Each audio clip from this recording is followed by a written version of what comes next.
Belum, udah. bentar lagi. Udah. Nah, ini bukunya. Bukunya kayak gini.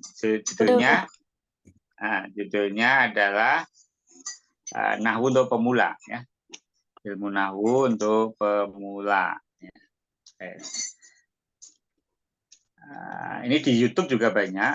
Kalau mau cari file-file ini ya, beberapa materinya. Jadi nanti untuk murojaah bisa buka YouTube. Ya. Tapi ini perlu penjelasan biar buku yang ini tebal ya. Tapi nanti kita akan bahas secara ringkas dan poin-poin pentingnya. Jadi baca buku kan lebih enak kalau dipandu biar tidak kesulitan.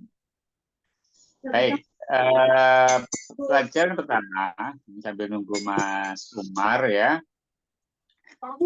Kenapa kita harus belajar sorof dan nahwu, Mbak Nadia?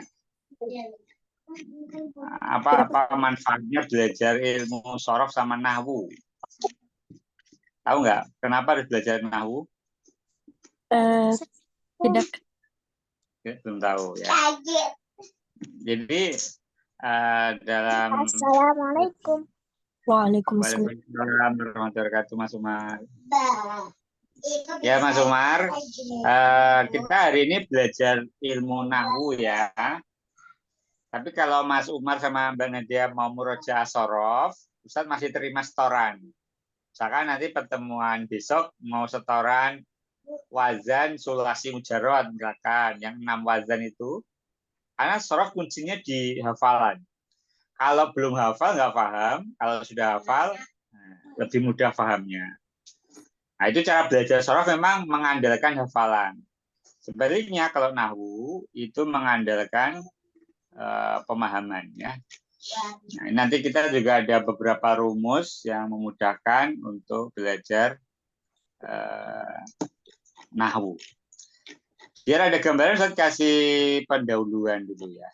Jadi nahwu nanti ada materi yang ada hubungannya dengan sorof. Ya. Apa pentingnya belajar nahwu? Ya ini saat awalnya dari itu dulu. Ilmu nahwu adalah ilmu yang wajib untuk memahami bahasa Arab. Contoh kalau di bahasa Indonesia ya, kalau bahasa Indonesia itu gampang. Bahasa Indonesia itu bahasa yang paling gampang. Misalkan di bahasa Indonesia ada kalimat murid membaca buku. Misalkan itu ya. Ada kalimat murid membaca buku. Murid itu di bahasa Indonesia sebut subjek, ya kan? Nah, membaca predikat, sedangkan buku itu objek. Nah, itu di halaman belajar kayak gini kan? Tetapi dalam bahasa Arab. Bisa nggak di bahasa Indonesia saya tukar misalkan membaca murid buku, boleh nggak Mbak Nadia? Tidak. Nggak boleh. Atau dibalik lagi, buku membaca murid, boleh? Enggak. Nggak boleh.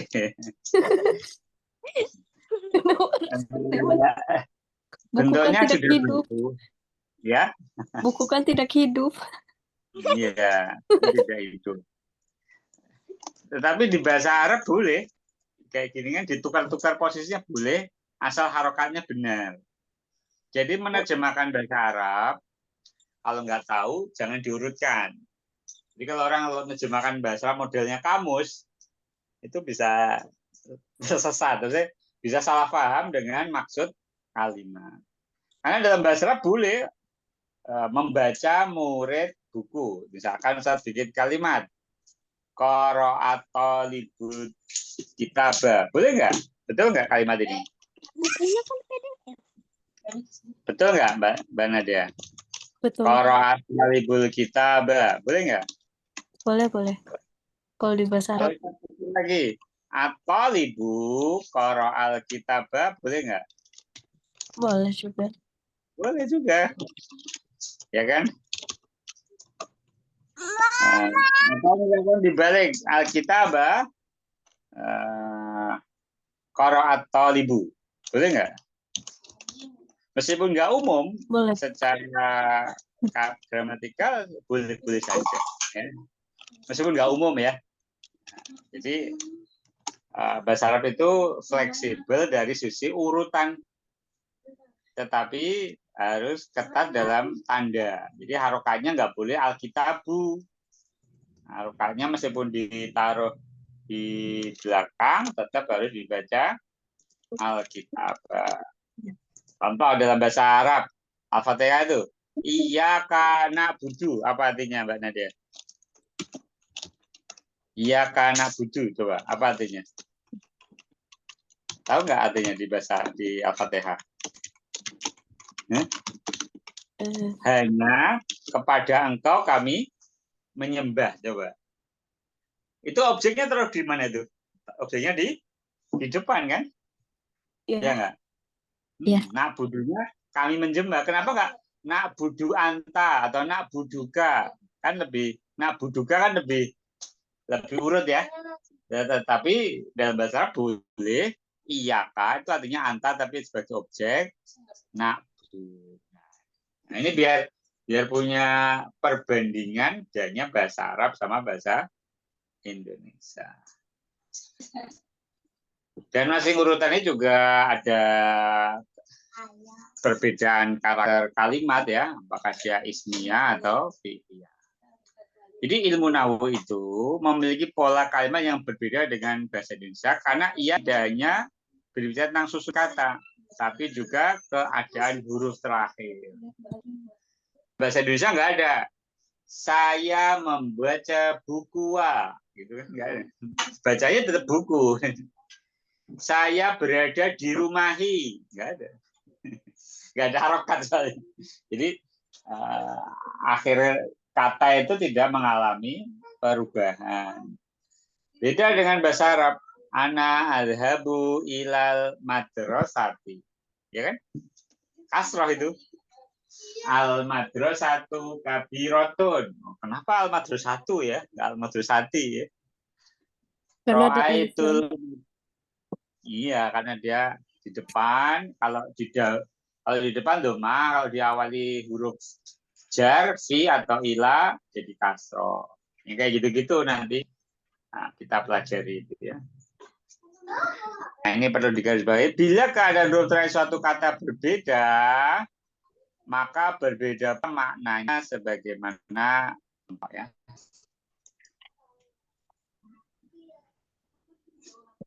Nah, meskipun memang nggak semua orang harus jadi ahli nahwu shorof ya, tapi setiap muslim sebaiknya memahami bacaan sholat, ya, memahami Al-Quran, minimal surat-surat pendek yang dibaca. Nah, itu tujuan belajar nahwu. Saya kasih contoh lagi ya. Lafal Allah ya, lafal Allah. Kenapa di basmalah lafalnya Bismillahirrahmanirrahim. Kenapa ini kasroh, ya kan? Kemudian kenapa di ayat kursi Allahu la ilaha illahul hayyul qayyum. Kenapa kalau domah ya? Ya. Tapi ada lain.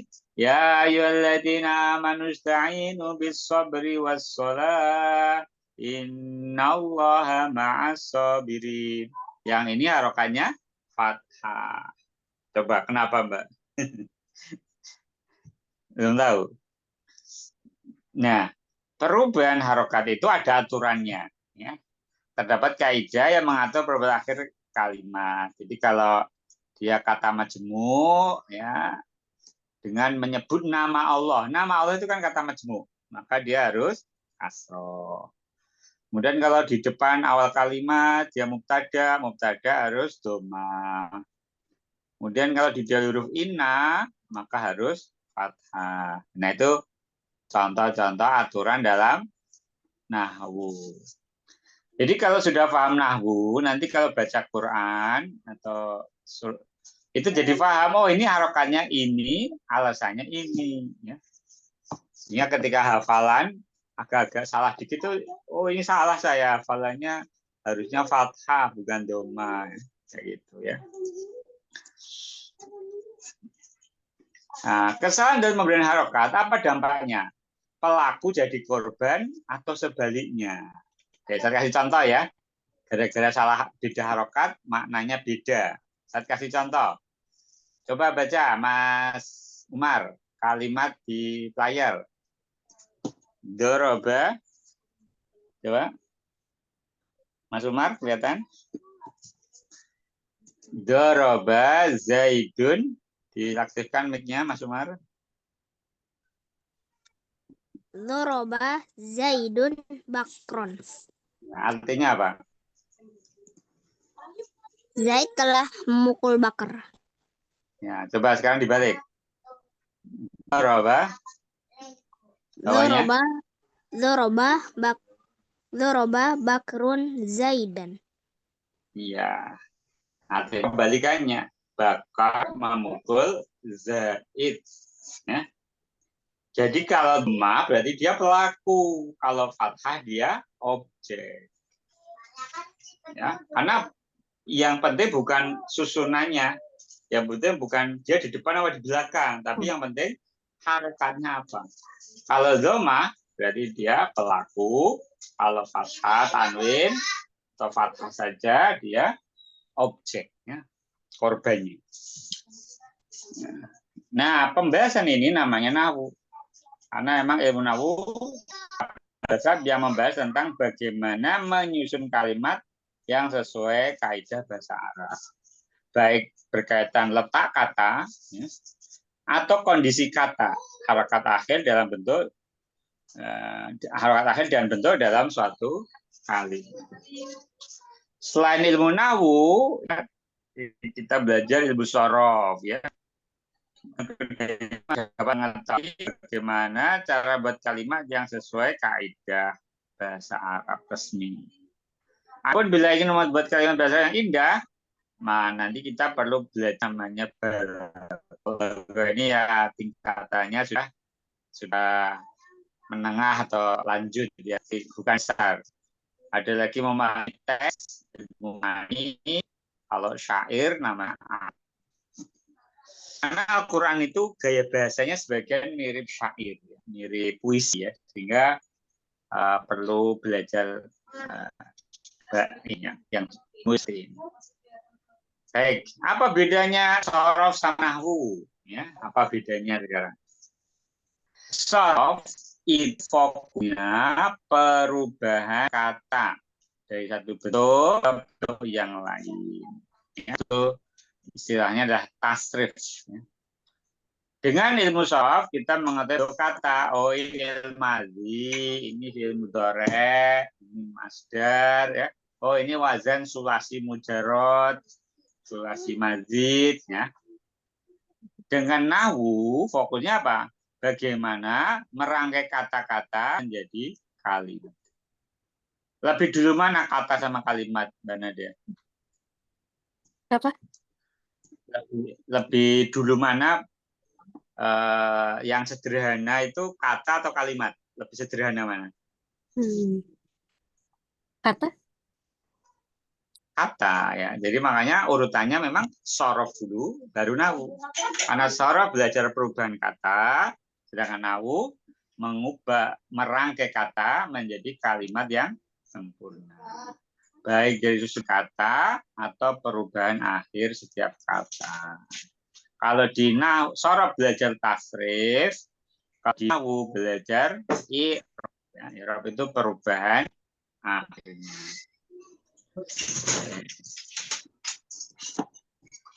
Itu pendahuluan dulu ya. Kita baru pemanasan mengenal bedanya shorof sama nahwu. Nah, apa pentingnya belajar nahwu? Ya. Di Al-Quran ada ayat yang berbunyi Inna anzalnahu Qur'anan Arabiyyan la'allakum ta'qilun. Sesungguhnya kami menurunkannya berupa Al-Quran dengan bahasa Arab agar kamu memahaminya. Sekarang Ustaz tanya, apa pentingnya belajar bahasa Inggris, Mbak Nadia? Penting nggak bahasa Inggris? Ngerti. Penting buat apa? Buat memahami apa bahasa Inggris? Agar bisa berbicara sama orang lain di luar negeri. Ya, itu satu. Ada yang lain? Misalkan kita mau belajar ekonomi, teknik, bukunya pakai bahasa Inggris, ya kan? Iya juga.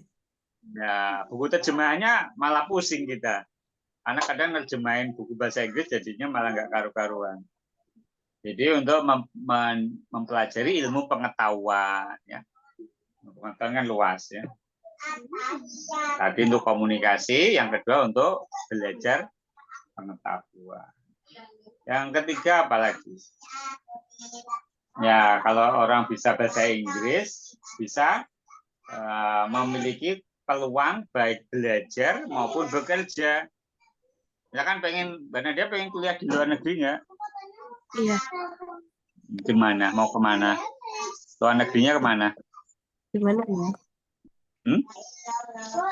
Gimana ya? Ke Jepang apa ke Eropa apa ke Amerika? Cina, Nah, Cina mungkin. apa? Mungkin Cina.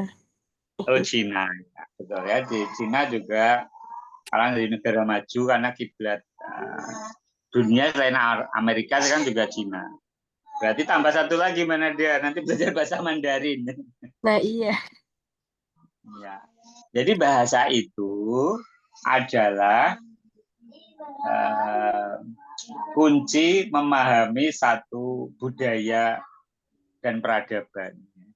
Kalau kita belajar bahasa Arab, otomatis kita akan memahami budaya Arab dan anak Islam ini lahirnya dari Arab, tentu akan memudahkan kita memahami pengetahuan yang sumbernya dari bahasa Arab. Sama nanti mau ke Cina, mau kuliah di Cina, maka Mbak Nadia harus belajar Mandarin biar punya bekal tadi berkomunikasi sama belajar buku-buku bahasa Mandarin.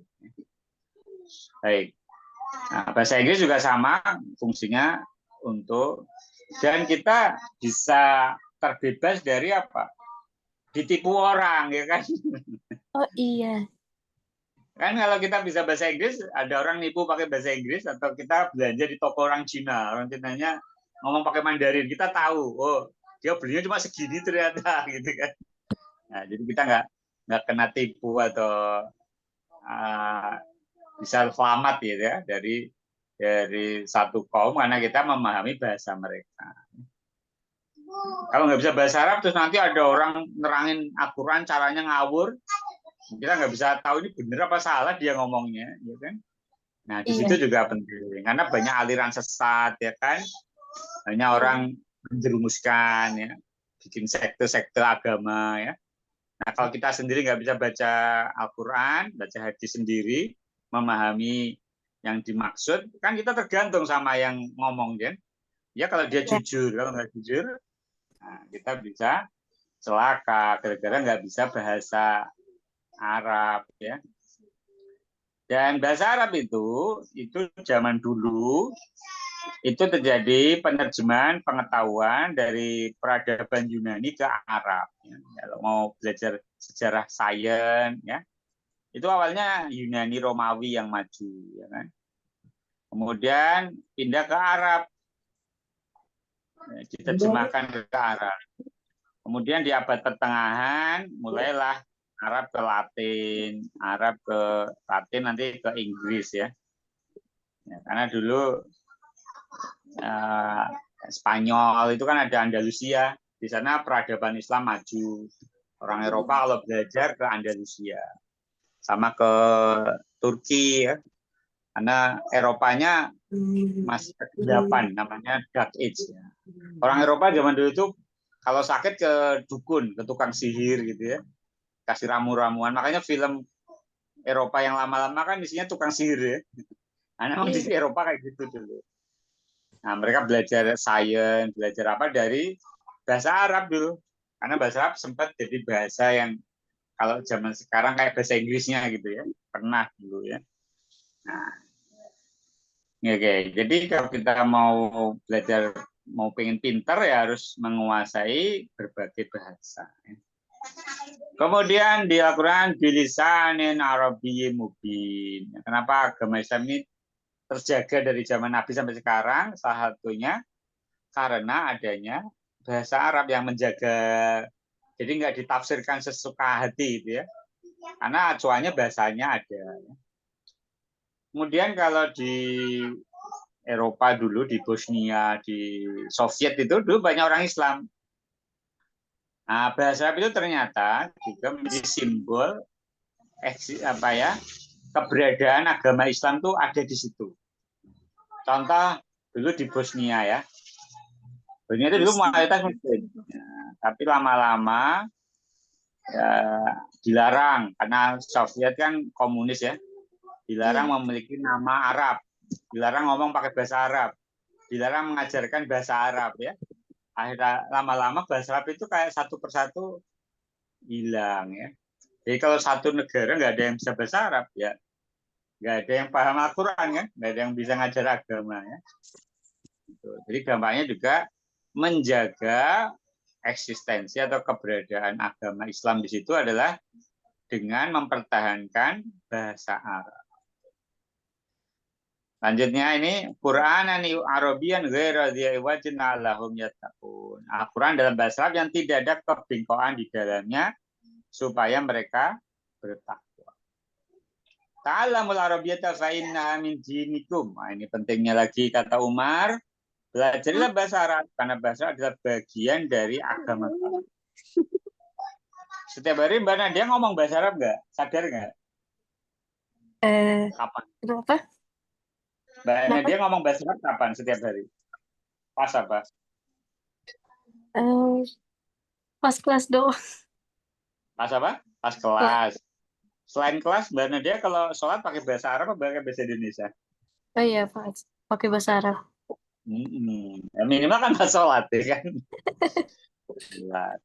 Ya, atau pas ngaji Quran. Nah, itu berarti setiap hari orang Islam tuh ngomong bahasa Arab. Baik dia paham apa enggak. Makanya orang Indonesia itu kalau ke Arab itu ditanya, kamu orang mana, orang Indonesia, agama apa Islam? Terus ditanya, kok nggak bisa bahasa Arab ya? Gitu kan. Maksudnya dalam artian apa ya? Orang luar negeri itu heran itu. Orang Indonesia itu pada hafal Quran, pada salat tiap hari, tapi pada nggak bisa bahasa Arab. Sebaliknya orang mana ya? Saya lihat di YouTube tuh, orang Korea ya. Orang Korea kan bikin Samsung. Samsung dijual ke Arab nggak? HP Samsung. Dijual kan? Iya. Nah, di Korea itu ada Universitas Hankuk University. Itu jurusan bahasa Arab. Ya, Hankuk University. Itu ada jurusan bahasa Arab. Dosennya ibu-ibu cewek, nggak pakai kerudung, ya karena belum tentu dia Islam gitu. Jadi ada orang Korea, pinter bahasa Arab, tapi dia bukan orang Islam. Sebenarnya di Indonesia banyak orang Islam nggak bisa bahasa Arab. Jadi agak aneh ya. Karena apa, orang Korea belajar bahasa Arab tujuannya mau kerja jadi dubes di Timur Tengah, mau jadi perwakilan Samsung di Arab ya kan. Nanti bikin manual booknya itu kan pakai bahasa Arab itu. Kalau nggak ada yang bisa bahasa Arab kan keliru juga nanti petunjuk pemakaian HP-nya ya kan. Iya. Indomie aja ya, Indomie yang dijual di kita itu kan kalau yang edisi Arab itu petunjuknya pakai Arab itu.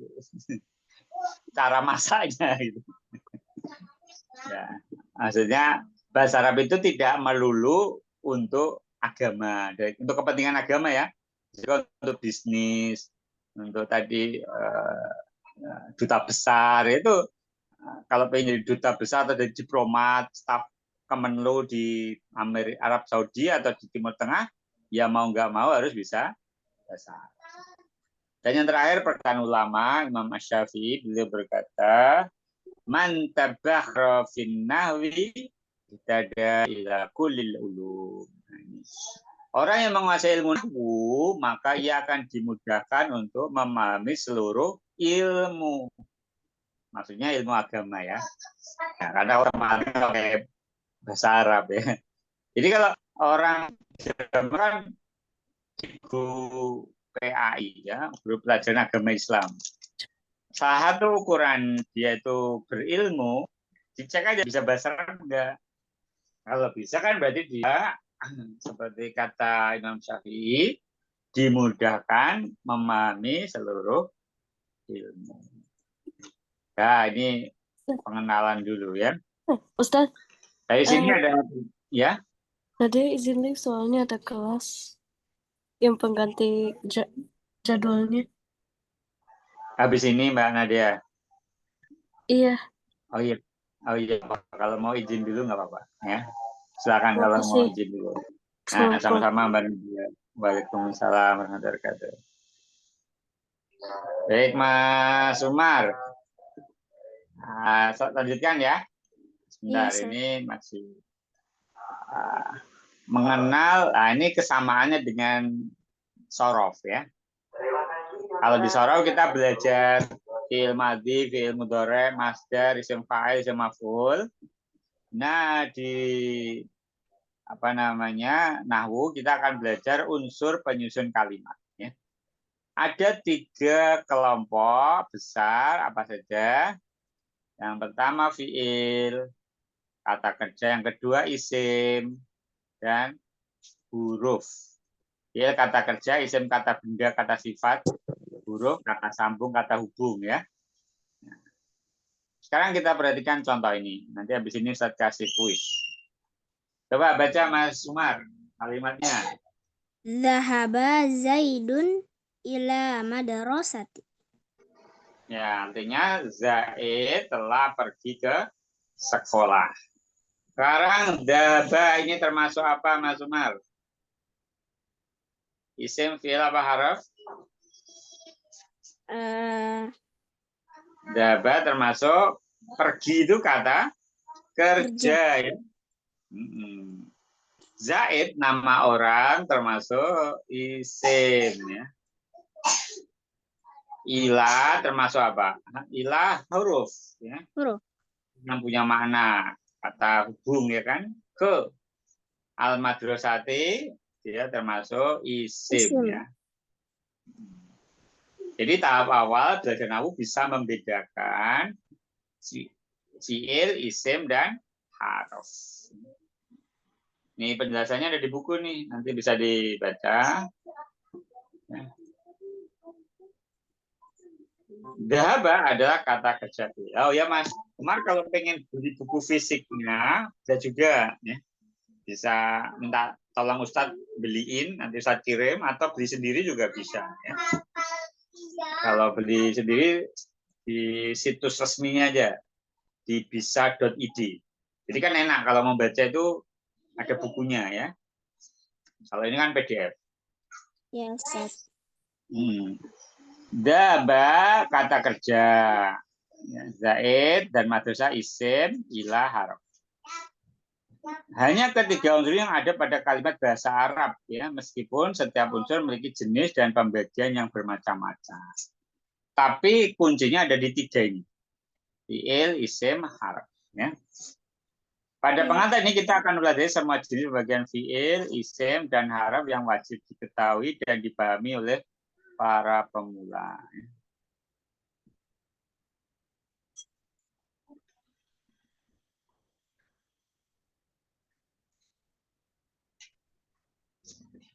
Mengenal fi'il ya. Nah, ini sudah ada di sorof kan kemarin? Iya. Fi'il ada madhi, mudhari, dan amr. Kalau udah belajar sorof, belajar ini nggak susah karena sudah pernah ya. Iya. Jadi kata contohnya kataba yaktubu uktub atau alima ya'lamu i'lam ya. Ini contoh madhi, mudhari, amr. Kemudian coba baca Mas Umar. Bacanya dari kiri ke kanan karena ini bahasa Indonesia. Dari nadoro coba baca. Nadhara yang zuru unzur. Terus. Jalasa yajlisu ijlis. Terus. Fataha yaftahu iftah. Sami'a yasma'u isma'. Hasiba yahsibu ihsib. Nah, Mas Sandra ya. Nah, jadi perubahan ini dibahas di ilmu sorof. Kemudian apakah semua fiil adalah kata kerja? Ya. Nah, ternyata enggak. Tidak semua fiil adalah kata kerja. Karena ada juga fiil yang pada bab 5 sulasi mujarad yang faula yafulu, kaburu yakburu, besar, itu enggak kata kerja. Ya. Kaidahnya semua kata kerja adalah fiil, tetapi tidak semua fiil adalah kata kerja. Contohnya ini, hasuna, ini kan bukan kata kerja ya, tapi dia fiil. Jamula, koruba, bauda, karuma. Ini semuanya fiil. Kata sifat, tetapi dia fiil. Karena memiliki waktu. Definisi fiil berarti apa? Kalimatun jalat ala maknan fi nafsiha wa kataronat di zamanin. Kata yang mengandung makna, jadi unsur fiil itu ada dua, makna dan berkaitan dengan waktu. Oke. Lanjut poin berikutnya, tanda-tanda fiil. Nah, kita sampai sini dulu aja nanti ya. Untuk memudahkan jenis kata yang termasuk fiil, maka kita perlu tanda-tanda fiil. Yang pertama, tandanya didahului huruf qad, ya. Tunggu. Contoh. Qad aflahal mu'minun, ya.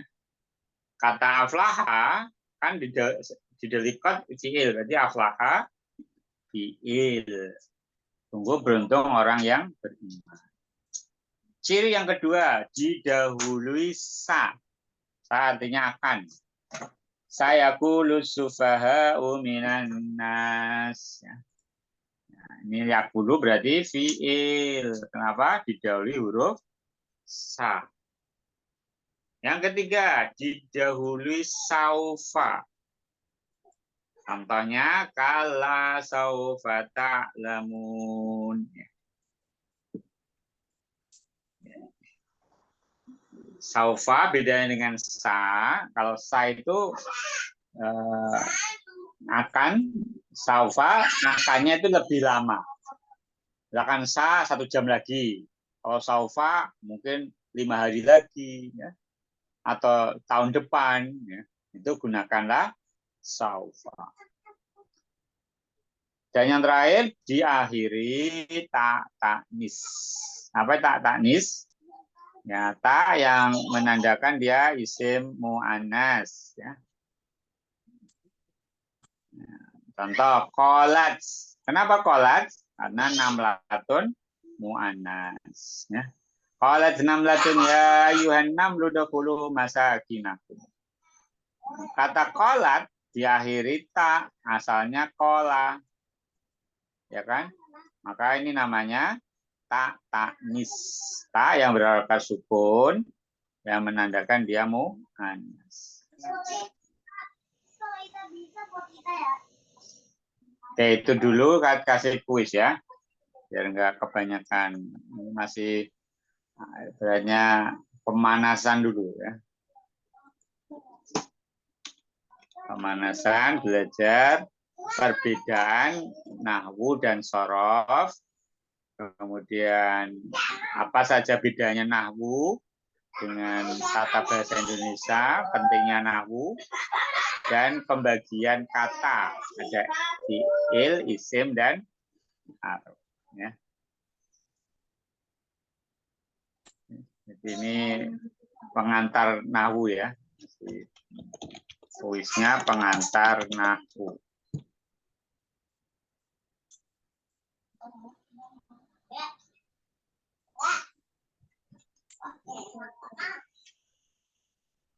Karena Mas Umar mau lanjut kutab atau madrasah apa mau kemana? Nggak tahu, udah belum tahu, Sat. Sekarang udah koloni berapa? Koloni 3. Oh, berarti masih koloni 3, koloni 4 ya? Iya. Jadi tahun depan, tahun depan lulus? Iya. Iya kayaknya. Iya. Ya, oke.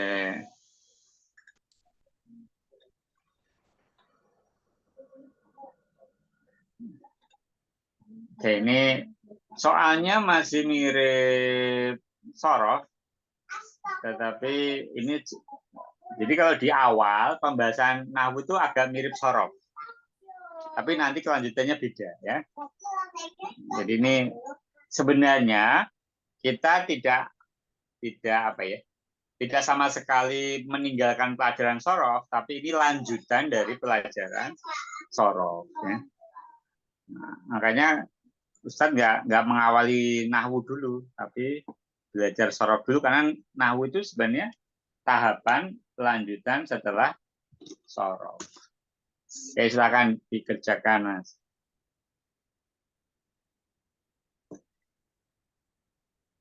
Kan ini pelajaran pesantren, Mas. Kalau nanti Mas Umar lanjut pesantren atau madrasah atau yang belajar agama lah ya, nah itu ini sangat berguna. Jadi nanti lebih cepat pahamnya.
Itu agak tinggi juga sih, kayak 2 tahun ya. 21 tahun ya, Bu.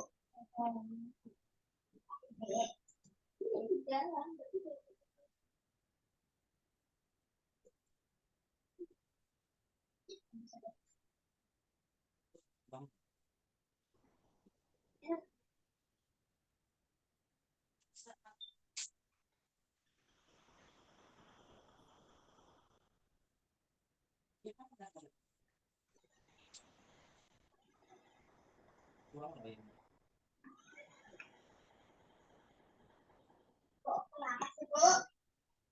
Bu, Kakak. Bu, kenapa, Bu? Kenapa, Bu?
Aku harus diambilin.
Banget, Bu.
Sudah, Sat. Sudah selesai? Sudah. Oke.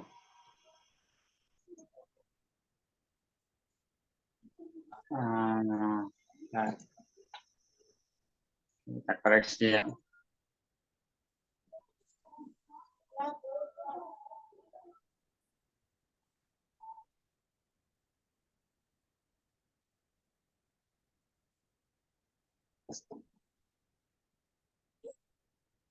Ke 13 ya, 65. Baik, kita cari kata yang tepat ya. Hasan ilal madrasah. Kata kerja yang tepat apa? Hasan laki-laki kan, maka jangan gunakan yang dahabat, tapi dahaba, Mas ya. Ingat ini fi'il madhi. Kalau untuk huwa, dahaba. Kan Hasan ini sama dengan huwa. Nomor 2, dibanya termasuk isim mu'anats. Salma, Rijlun, kaki ya, kaki mu'anats ya. Hindun, madrasah. Ini semuanya benar ya. Dibanya termasuk isim muzakkar. Rijlun, kitabun ya. Kitabun. Kata kerja tadi di masa lalu disebut fi'il madhi ya, fi'il madhi ya.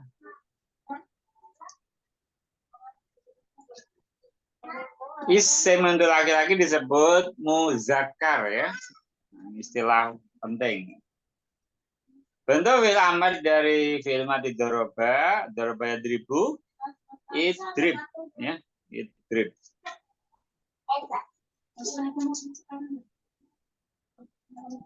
Mama main ya, Bu. Yang dimaksud isim adalah kata yang tidak terikat waktu dan pelaku. Kalau fi'il kan ada waktunya tadi, ya. Kalau ada waktu, ada pelaku itu fi'il. Kalau isim itu tidak terikat waktu dan pelaku. Kebalikannya, Mas. Meja, makabun, itu kan nggak ada waktunya.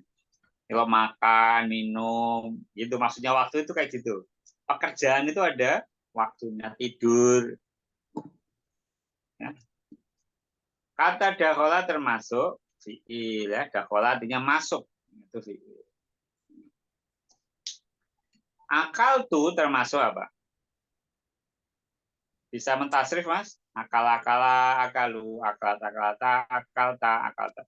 Ya, akal-akalata, akalna, akalta, akaltuma, akaltum, akalti, akaltuma, akaltunna, akaltu, akalna. Ya, termasuk bukan domir ya, tapi fi'il madhi. Fi'il bagi menjadi 3. Madhi, mudhari, amr.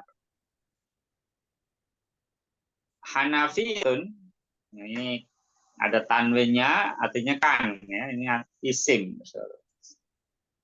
Fi'il adalah kata kerja. Fi'il adalah kata kerja yang bermakna lampau. Bermakna sedang atau akan terjadi. Itu mudhari. Domir dari fi'il takdina, domirnya apa? Anti. Ini fi'il mudhari. Anta taktubu, kalau anti taktubina.